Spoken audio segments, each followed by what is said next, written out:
د تیرا ښکلا او د تیراوالو مهمن نوازي راځئ موږ سره وګورئ چې دغه وطن دغه ځګی دا څومره ښکلی دی والله څومره ښکلا ورکړې ده. ملګرو داسې حسین مناظر داسې قدرتي مناظر یقین وکړئ چې دلته کې د انسان روح ته الله جل شانه یو سکون ورکوي او یو دا قاري صاحب نه دی دا ډېر شرارتي انسان دی. السلام علیکم ملګرو، تاسو ګورئ په ډېر یو ښایسته وادي کې ولاړ یم چې دا د وادي تیرا خو اوس هم تقریبا 3-4 غنټې مزل موږ ته پاتې دی او د اختر 5مه ورځ ده. ملګري ډېر دي راسره نه مخکې لاړه او څه شاته یو نو دغه مکمل ویلاګ د تیرا د چکر چې په اول ځل زه تیرا ته روان یم دا تاسو سره شریک کوم. په دغه ویلاګ کې موږ سره اوسئ، دا ټول پروګرام به انشاءالله در باندې ګورو. نو الحمدلله خپل سفر مو شروع کړو د تیرا د ښکلي ښکلي غرونه دا لارې یو ډېر بهترین مناظر چې ما په ژوند کې په خپلو سترګو باندې په اول ځل کتل، ځکه زه ډېر ګرځېدلی هم نه یم او دغې طرفونو ته بلکل زه نه یم تللی. او اوس څنګه روان شو د اختر 5مه ورځ وه، ډېره زیاته ګرمي وه، ډېره زیاته ګرمي چې پېښور کې بلکل هور لګېدو.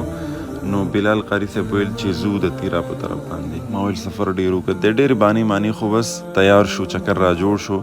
په یو ورځ کې دننه په یو څو غنټو کې ملګري م راغونډ کړل او خپل سفر هم د پېښور نه شروع کړو د تیرا په طرف. تقریبا د ورځې 3 بجې غرمې ټایم او روان شو. ډېرو ملګرو پکې ویرولو چې لاره خراب به ده او دا به وشي هغه به وشي، خو الحمدلله څومره امن څومره سکون چې په تیرا کې دی هیڅ چیرته نشته. دا یاد وساتئ، د امن سره ښکلا او بهترین مناظر او ورسره څومره د نظر حفاظت، یعنی هیڅ چیرته به ته دا ونه ګوري چې یوه ښځه بغیر د پردې نه یا بغیر د بورقې نه روانه ده.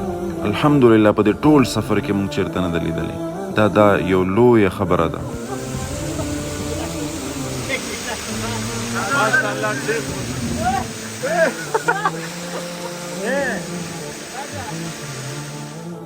ملګرو داسې حسین مناظر داسې قدرتي مناظر یقین وکړئ چې دلته کې د انسان روح ته الله جل شانه یو سکون ورکوي او یو دا قاري صاحب نه دی دا ډېر شرارتي انسان دی.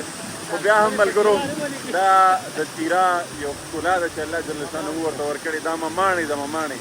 نو انشاءالله دغسې ډېرې ښکلاګانې به له تاسو سره شریکو. راسره ډېر قدرمن زین لالا دی، راسره بلال لالا دی، راسره اسحاق بھائی دی، داسې قاري صاحب محترم دی، راسره یو بل مشر هم دی راسره، خو د هغه نوم نه راځي. خو په هر حال نور هم انشاءالله دلته کې چې څومره ښکلاګانې دي څومره قدرتي مناظر دي دا به تاسو سره ټول شریک کوو او انشاءالله چې موږ سره اوسېږئ. ماشاءالله څومره ښکلي اوبه، زه حیران دا یم چې الله جل شانه په دې دنیا کې دومره ښکلې د تازه او د پاکو یخو اوبو چینې جاري کړي دي. په جنت کې د جنتیانو دپاره چې کومې چینې الله جل شانه به جاري کړي چې به څومره ښکلې او ښایسته وي. دا تاسو ګورئ داسې اوبه دي لکه په پېښور کې یا عام ځایونو کې مونږ په واوره باندې چې څنګه یخوم هغسې اوبه دلته الله جل شانه د یو غر د یو کاڼي نه جاري کړي. نو دا د الله جل شانه یو ډېر لوی قدرت دی او په دغې خلکو باندې او مونږ او تاسو دپاره الله جل شانه دا هر څه مهیا کړي دي.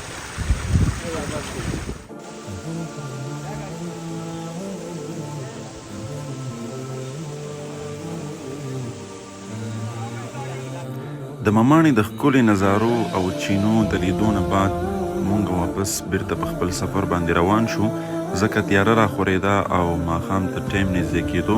په دې وجه مونږ کوشش دا کولو چې خپل منزل ته ځان ورسو او د لارې دغه بهترین مناظر د کیمرې په سترګه باندې تاسو ته هم درښایو، تاسو یې هم وګورئ چې څومره ښکلا الله دې وطن ته ورکړې ده، دغې تیرا ته یې ورکړې ده. السلام علیکم ملګرو، بالاخر د ډېر اوږد سفر نه الحمدلله په ډېر خیر عافیت سره راورسېدو. الحمدلله ملګرو ډېر په خیر عافیت سره د خپلو ملګرو راورسېدو. ډېر کافي اوږد سفر تقریبا د 3 بجو نه تقریبا شروع شوی و، تر اوسه پورې دا سفر مسلسل. د تیرا د خلکو نه زیات مهمان نواز خلک ما هیڅ چیرته نه ولیدلي. دومره مینه او دومره مهمان نوازي چې دې زمونږ وکړه یقین وکړئ مونږ یې سوچ هم نشو کولی. الحمدلله ملګرو دا وخت چې موږ په کوم ځای کې ناست یو په کومه حجره کې ډېر یو پرسکونه ماحول دی او د دې د سکون او اطمینان د ټولو نه غټه وجه دا ده چې په دې ځای کې الحمدلله انټرنیټ بالکل کار نه کوي، نیټورک بالکل ختم دی.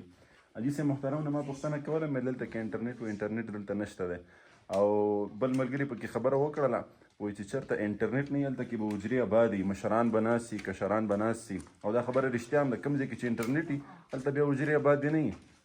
هلته کې هر سړی به په خپله سوشل میډیا موبایل کې ننوتی وي. نو د دې ځای د امن او د سکون او د خوشحالۍ او د راغونډېدلو غټه وجه دا ده چې دلته کې انټرنیټ نشته دی. که نه حاجي صاحب؟ حاجي صاحب نو انټرنیټ بغیر څنګه وخت تېرېږي؟ ډېر ښه تېرېږي که نه؟ دا ګورئ ماشاءالله څومره خوندور ماحول دی، تاسو ګورئ دا. بعضې حجرې داسې دي دلته چې هلته لکه کوم ځای کې چې انټرنیټ کار کوي یا کوم ځای کې دلته خو چا سره ما موبایل ونه کتو. مونږ چې کوم میلمانه ملګري راغلي صرف دې سره ما موبایل وکتو، باقي د دې دلته کې چې زمونږ کوم میزبانان دي، مشران دي، هغه که کشران دي، ما چا سره موبایل صحیح نه کو.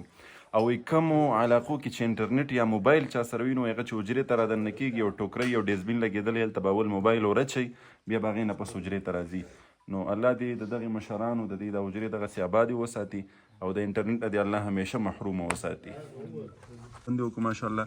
او بل د خوند خبره دا چې ما تاسو سره مخکې م شیر کړم، ماښام مونځ چې څنګه وشو نو یو مشر په جومات کې ودرېدو، مونږ میلمنو یې مخاطب کړو، هلکه وایي ګورئ خپل اصول به ګډ وډ کوئ او نن به ماښام مونځ نه پس ډایرکټ روټۍ خورئ. نو ډېره خوندوره روټۍ مو خوړله په یو ځای باندې او د هغې نه پس دا چایونه راغله. ډېر خوندور ماحول دی ماشاءالله. دا زمونږ د حاجي صاحب محترم دیره ده، دا تاسو ګورئ، حاجي صاحب محترم هم ناست دا وګورئ ماشاءالله. حاجي صاحب ته مې ویلي چې دا خو اوس ډېره زیاته یخه ده که نه، ویل چې دا به په سړو کې بیا د دې څه پوزیشن یعنې یخنۍ کې. نو حاجي صاحب وایي چې دلته پکې دا چت کې تاسو څه ښکاري ملګرو، زه تاسو سره نږدې کړم. دلته کې حاجي صاحب څه لګوئ؟ انګیټي لګوئ. دلته اور لګېږي که نه؟ دې ځای کې لګېدلي هغه انګیټۍ کې اوري بیا بره لوګې بر وباسي. ها بیا ماحول ګرم وي. لرګي به ورچوئ. او لرګي خو خپل دی حاجي صاحب که نه؟ غرونه دي ماشاءالله. ډېر ماشاءالله. تاسو وګورئ ساده ساده ډېر سکون دی ملګرو. دې تاسو وګورئ دا دیوال ماشاءالله وګورئ 3 فوټه صرف د دې دیوال څه ورته وایي چوړایي ده ماشاءالله. نو داسې آبادي ځان هم درته وښیم ملګرو. دا مونږ ناست یو دې وختې مونځ هم د ماسخوتن وکړو او دیره ماشاءالله بیا هم آباده ده او نه موبایل شته نه انټرنیټ شته او نه نورې قصې شته. دا تاسو ګورئ.